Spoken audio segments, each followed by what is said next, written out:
Okay, so we're back again with another lantern how to light video.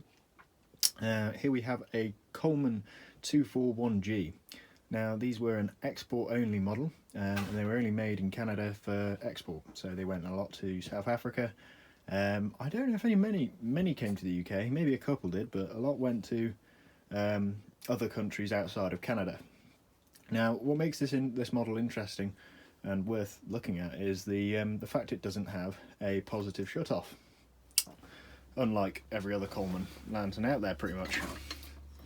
So if we compare this to, say, well actually we can compare this to the model it was cloned off. So put these two here, we'll tilt you down and take you back a bit. So here's the 241G and here's the 243. Now the 243 and the 241 look pretty much the same. The only noticeable differences are that the vent is enamel on the 243 and this one it's aluminium. And if you look closely you can notice that there is a vent on the filler cap, and on this one there's no vent, it just vents itself when you unscrew it. So I'll point out some of the noticeable differences as well, the less noticeable, unless you actually, funnily enough, I actually didn't realise when I was buying this until actually it came here. I realised, oh, where's the shut-off? So here's on this lantern the positive shut-off. It controls the amount of fuel going into the lantern, and on this one there is none, but it does have a cleaning wire, and that's to clean the generator when in use or when finishing up with use. And it also aids in lighting this lantern. So this lantern was around in the 30s and 40s, and this lantern was produced in the 60s. So it shows that they kind of went back to the old school stylings of it, but it was quite a late production lantern. But anyway, enough about the 243. We'll do that in another video. Put that back on there. So the 241.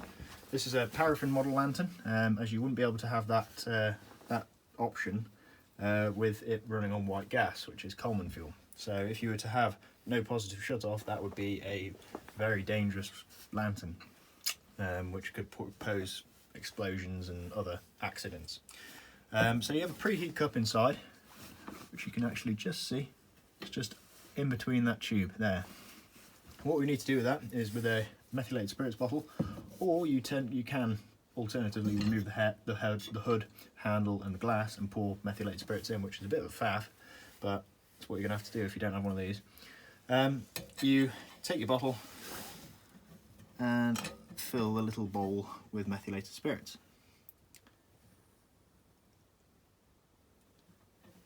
And then once it's full, take that out and you can light it.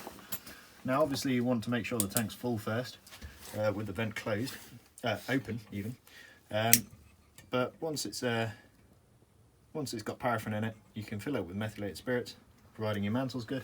So obviously, you know, you've got to do all your regular pre-start checks to these lanterns, regardless of what you're going to do with them, or regardless of the model even. So now that the methylated spirits is burning, we're going to leave it, and we'll come back in a minute when it's just about done. Okay, so we're back again with the 241. Now we let it burn. It's probably got about a third of the cup left, and when it gets to that stage, you want to tighten up all the caps. You want to turn the cleaning wire. You want to give it a rotation or two, and point it in the down direction. As you can see, the loop's pointing down. You take the plunger after unscrewing it one turn anti-clockwise. You put your thumb over the end and you give it a pump. And you can see, pretty much instantly, we're gaining light.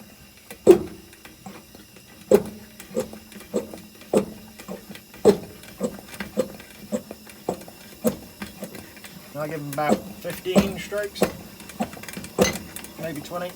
I actually don't really count, I just do what feels right. There we go.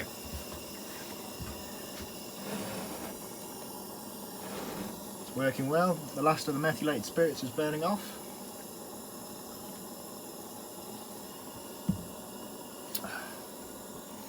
drinking my coffee while I'm at it. So there you have it, the Coleman 241G. Working very nicely, and we'll just take it outside now, and you can see how bright it is. We'll place it down on the drive, and we'll stand back.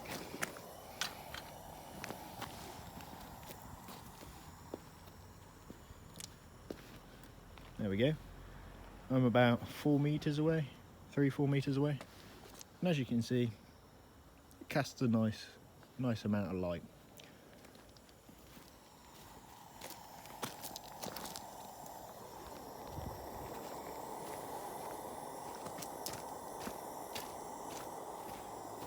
Take it back inside.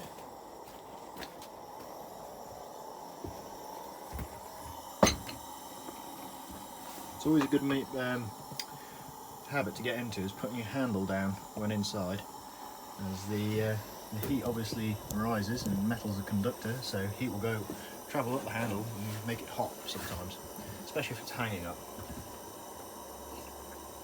Not to worry so much if you're outside, because the wind obviously cools it and the elements, but inside it can get really hot. So anyway, with these lanterns, obviously anything paraffin can have it get slightly dim throughout use, and what that can be is it can be the generator or vaporizer slightly blocking or fouling, and how that can be resolved is by giving the cleaning wire one rotation quickly, and as you can see it's still lit, but that just gave the little needle hole or the jet hole a good clean with the wire. So that's pretty much it for the Coleman 241G. Now, how you would go about turning this off, I'm not going to, because it's not good practice to run paraffin lanterns for short periods of time. So what I'm going to do is, I'll show you how to do it, is you turn the cleaning wire all the way up, and I don't know if you can see, but there is actually, it looks off, but it's still going. That is no positive shut off, so it will turn it right down, but it won't turn it off. So what you've got to do is, when it's in that up position and it's turned the flame down right down, you then want to gently vent the pressure using the little needle valve here.